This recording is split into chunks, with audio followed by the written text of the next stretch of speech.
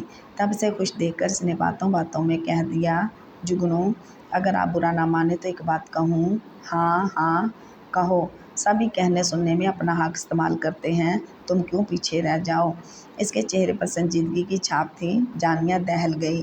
جی نہیں، مجھے کچھ نہیں کہنا، آپ مجھے سب میں شامل نہ کریں، میں تو اپنے دل کی بات بتانا چاہتی تھی۔ آپ برا مان گئے، اب کچھ نہیں کہوں گی۔ وہ روٹھ گئی۔ جگنو نے قہقہا لگایا اور اسے اپنے ساتھ لگاتے ہوئے کہا، ارے بھائی میں تو مذاق کر رہا تھا، بھلا دل کی بات میں نہیں سنوں گا تو پھر کون سنے گا؟ اس دل کے ہاتھوں ہی تو خوار ہوا ہوں، چلو مسکراؤ۔ اور وہ ہنس پڑی۔ میں چاہتی ہوں ہم پاکستان لوٹ آئیں، سب کے ساتھ مل کر رہیں۔ وہ اس کے ہاتھ کی گھڑی سے کھیلتے ہوئے بولی۔ جگنو کو اس وقت ایک ننھی سی بچی لگی۔ خیال غلط نہیں ہے جانیہ، مگر ہماری اپنی ایک دنیا ہے، ہم جس طرح چاہتے ہیں رہتے ہیں، کھائیں پئیں، ہماری آزادی میں کوئی دخل دینے والا نہیں ہے۔ اس نے مسکرا کر کہا۔ کوشش کرتا ہوں۔ جانیہ کے سینے سے ایک بوجھ سا اتر گیا تھا۔ اب وہ جتنی جلد ممکن ہو سکتا تھا پاکستان لے کر آنا چاہتی تھی، کیونکہ ماحول کی تبدیلی سے جگنو پر اچھا اثر پڑا تھا۔ وہ وہاں رہ کر اس کو کھونا نہیں چاہتی تھی، مگر اس کی بھول تھی، جگنو اس کی مٹھی سے نکل گیا تھا۔ بھابھی اب آپ کام کو ہاتھ نہیں لگائیں گی، میں کروں گی سب کام، بس آپ آرام کریں، میں ہوں نا۔ فریہ نے پیار سے جانیہ کے ہاتھ تھام لیے۔ ارے میری پیاری سی دیورانی، تم میرے دیور کو ہی سنبھالو تو کافی ہے، بہت بگڑی ہوئی عادتیں ہیں میرے دیور کی۔ جانیہ نے اس کی ٹھوڑی اوپر کرتے ہوئے کہا، یہ مت بھولیں کہ آپ کی دیورانی بھی کچھ کم نہیں، خون تو ایک ہی ہے، تو یوں کہو نا، نہلے پہ دہلا ہو۔ جی بھابھی جی، آپ کے دیور کو سیدھا کرنا آتا ہے، اگر گھی ٹیڑھی انگلیوں سے نہ نکلے تو تمہیں انگلیاں ٹیڑھی نہیں کرنی پڑیں گی، کیونکہ میرا بھائی بہت اچھا اور سیدھا ہے۔ جس کی بہن جانیہ جیسی ہو، اس کی بیوی انگلیاں ٹیڑھی کرے یا سیدھی، لیکن حمزہ جیسے شخص کو سیدھا نہیں کر سکتی۔ کچھ سمجھ میں آیا؟ جی بالکل، سب کچھ سمجھ میں آ گیا۔ اچھا تو پھر جب تک میں یہاں ہوں تمہیں کچھ نہیں کرنے دوں گی۔ ابھی تو تمہارے ہاتھ کی مہندی بھی نہیں اتری، بس تم بنی سنوری حمزہ کے پاس رہا کرو۔ چند دن میں اپنی بھابھی کو اچھی دیکھنا چاہتی ہوں۔ بھابھی، فریہ نے آنکھیں ٹپٹپائیں۔ ہاں، حمزہ میرا بھائی ہے تو تم میری بھابھی ہی ہوئی نا۔ جانتی ہو حمزہ کی ساری رسمیں میں نے ہی کی ہیں اور نیک بھی خوب وصول کیے ہیں۔ جی اچھا جی نند صاحبہ، اب روایتی نند والا روپ نہ دھار لینا، ایسا کبھی نہیں ہو سکتا۔ اس نے فریہ کو سینے سے لگا لیا۔ اللہ تمہیں ہمیشہ خوش رکھے، آمین۔ پھر جب تک وہ رہی، اس نے فریہ کو پانی بھی اٹھ کر نہیں پینے دیا۔ اس کے چاؤ چونچلے کس نے پورے نہیں کیے تھے، لیکن جانیہ نے فریہ کی سب خواہشیں پوری کیں۔ ان کے لندن آنے سے پہلے سعدیہ اور فائزہ بھی آ گئی تھیں۔ گھر میں ایک بار پھر سے بہار آ گئی تھی۔ راجپوت ہاؤس قہقہوں اور خوشیوں سے گونج اٹھا تھا۔ دونوں ہی اپنے گھروں میں بہت خوش تھیں اور جانیہ ان کو دیکھ دیکھ کر خوش ہوتی۔ اس نے آنے سے پہلے فریہ سے وعدہ لیا تھا کہ وہ مما جانی اور بابا جانی کا بہت خیال رکھے گی۔ یاسمین بیگم نے جگنو کو خوب سمجھایا تھا اور اس نے ان سے وعدہ کیا تھا کہ وہ جانیہ کو کوئی دکھ نہیں پہنچائے گا، بلکہ وہ سائیڈ بزنس ختم کر دے گا۔ لیکن یہ سب باتیں پاکستان کے حد تک تھیں۔ لندن پہنچ کر وہ سب عہد و پیمان بھول گیا تھا۔ لندن جانے سے پہلے جانیہ کے دل کو شدید صدمہ پہنچا تھا کہ ماموں ممانی حج کی ادائیگی کے بعد آ رہے تھے کہ لاہور سے اکاڑا کے راستے کے درمیان ایک حادثے میں چل بسے۔ جانیہ پاگل ہونے والی ہو گئی تھی اور یہ کڑا وقت اس نے کیسے گزارا تھا وہی جانتی تھی۔ راؤ ہاؤس برباد ہو گیا تھا۔ اگر اس وقت جگنو اسے نہ سنبھالتا تو وہ شاید اپنے ہوش ہی کھو بیٹھتی۔ وہ کچھ دن پاکستان رکنا چاہتی تھی، لیکن ساس نے رکنے نہیں دیا، کیونکہ جو حالات ان کے سامنے آئے تھے وہ بہت بھیانک تھے۔ جو ہوتا تھا وہ ہو گیا تھا، لیکن وہ مزید کوئی نقصان اٹھانے کی سخت نہیں رکھتی تھیں۔ سو انہوں نے جانیہ کو مجبور کر کے جگنو کے ساتھ بھیج دیا تھا اور اس بار وہ اپنا سب کچھ ختم کر کے تہی دست تہی دامن جا رہی تھی۔ وہ جاتے ہوئے مما جانی کے گلے لگ کر بچوں کی طرح بلک پڑی تھیں۔